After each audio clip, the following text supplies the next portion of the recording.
hadirin dan hadirat yang dihormati, bagi memberkati majlis pada malam ini, majlis menjemput Tuan Imam Al-Fadil Ustaz Syukri bin Abdullah bagi memimpin bacaan doa. Dengan segala hormatnya, dipersilakan.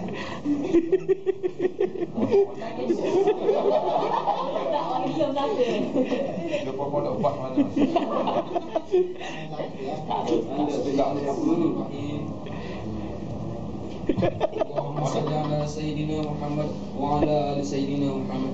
Ya Allah, ya Tuhanku, ya Tuhan kami mohon padamu, berkatilah majlis penutup khusus pembangunan kompetensi kepimpinan tahap siri 3 2012. Ya Allah, ya Rahman, ya Rahim, kami mohon padamu, sinarilah kami dengan cahaya keberkatan-Mu. Lindungilah kami dari segala godaan syaitan. Rabbana atina fid dunya hasanah wa fil akhirati hasanah wa qina adzabannar.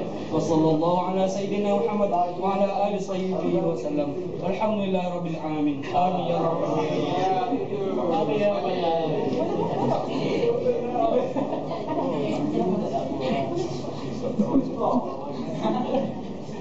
Amin, amin ya rabbal alamin.